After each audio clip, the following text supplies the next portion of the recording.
បាទស្វាគមន៍មកកាន់សក្ការៈថ្មីនៃការបដិកម្មវិធីគុណខ្មែរកំពូលអ្នកចម្បាំងអូតបាទនេះជាការចាប់ផ្ដើមនៅក្នុងការរៀបចំការប្រកួតដណ្ដើមខ្សែក្រវ៉ាត់កំពូលអ្នកចម្បាំងអូតគឺជាការប្រកួតប្រជែងរបស់ក្រុមអ្នកបដាល់ជើងខ្លាំងរបស់កម្ពុជាជាមួយនឹងបណ្ដាអ្នកបដាល់អន្តរជាតិបាទមកពីបណ្ដាប្រទេសផ្សេងហើយថ្ងៃចាប់ផ្ដើមថ្ងៃទី29ខែវិនានេះឃើញថារៀងរាល់ការប្រកួតគឺចាប់ផ្ដើមម៉ោង 5:30 នាទីរៀងរាល់ថ្ងៃសៅរ៍អានេះជាដំណឹងទី1ជូនដល់មហាជនបងប្អូនទាំងអស់នេះកីឡាករកំពុងតែញញែបាទនេះមាន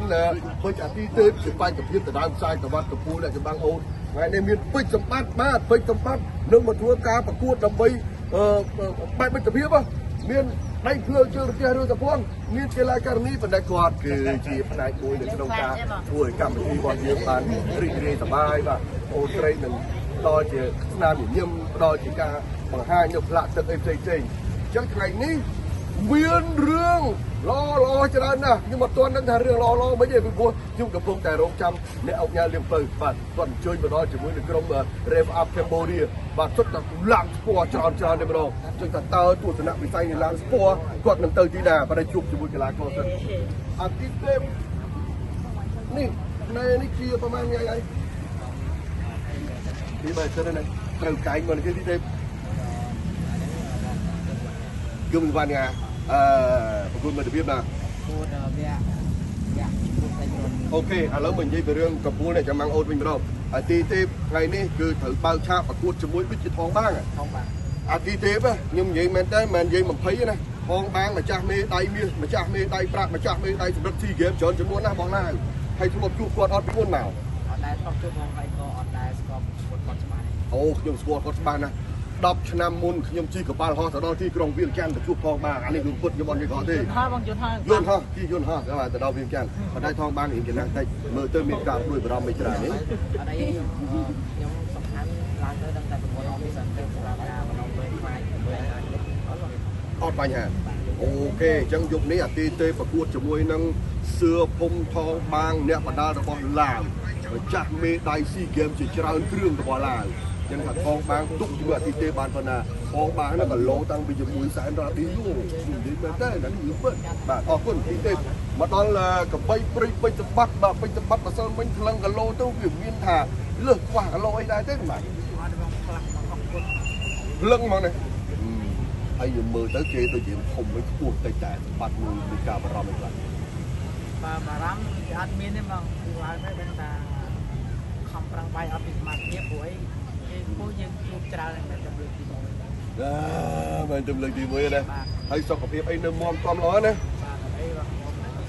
បាទចឹងអរគុណចឹងសម្បត្តិនឹងធ្វើឲ្យកក្រៅសង្វៀនកំពូលអ្នកចម្បាំងអូតបាទនៅសង្វៀនបាយ័នស្ទឹងមានជ័យ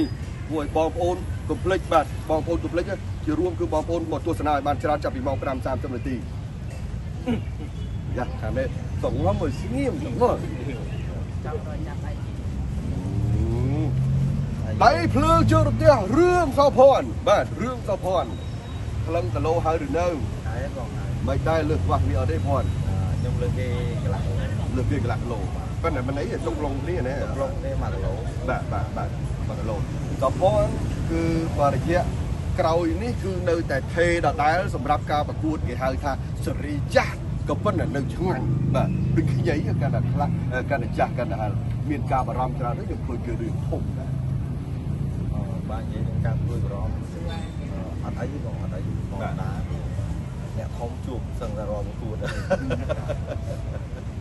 បាទអញ្ចឹងអរគុណចំពោះការផ្ដល់កិត្តិយសទាំងរឿងប្រព័ន្ធបាទទាំងពេជ្រសម្បត្តិទាំងទីទេពតែឡាំងកូស៊ីនគូនឡាំងកូស៊ីនក៏កំពុងតែរៀបចំខ្លួននៅខាងក្នុងនោះអត់បានមកទៅពីខ្ញុំអរគុណសម្រាប់ការចូលរួមក្នុងការផលឆាកបាទអូអូនស្រីដឹងថាគាត់បង្ហាញទៅបរិយាកាសសប្បាយជួយដល់មហាជនឥឡូវអូនស្រីនិយាយមួយម៉ាត់មកដើម្បីចង់ហៅមហាជនបាទបងប្អូនឲ្យមករៀបរាល់ការប្រកួតនៃកំពូលនៃចម្បាំងអូននេះបងស្រីមកជួយកងទៅគុំផ្សាយឲ្យបានច្រើន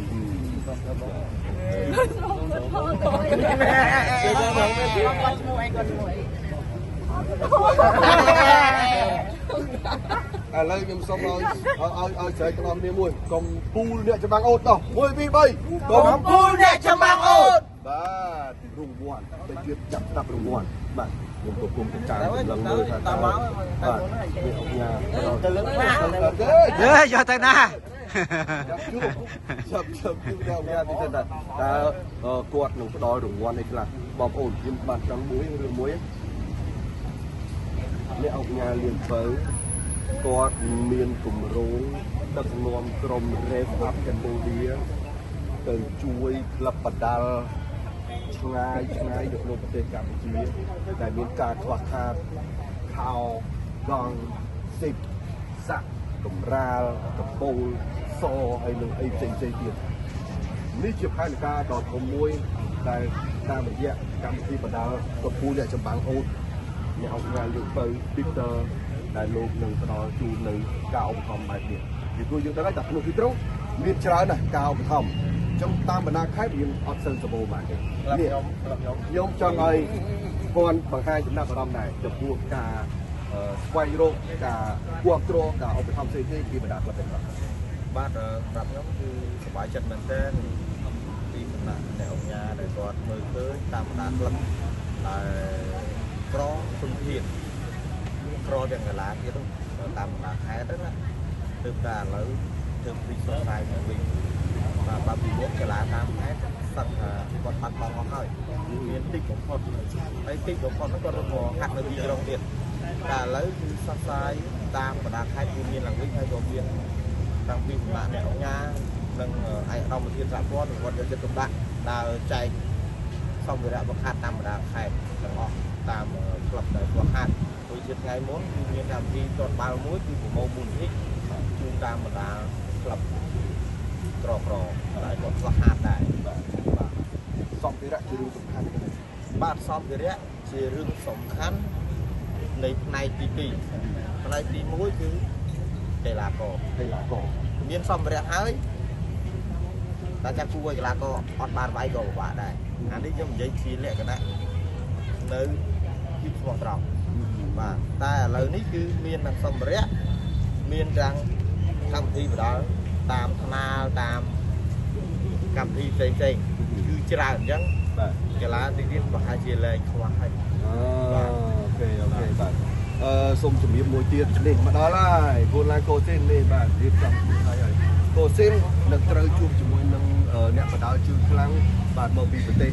ម៉ាឡេស៊ីតើកូស៊ីនបានទៅប្រវត្តិគាត់ខ្លះដែរទេអូម៉ាបាទកូស៊ីនមានការបារម្ភច្រើននេះពួកកូស៊ីនក៏ខាត់ប្រកួតមានរយៈដែររៀនប្រាំតែទៅសម្រាប់ប្រកួតខាងនេះ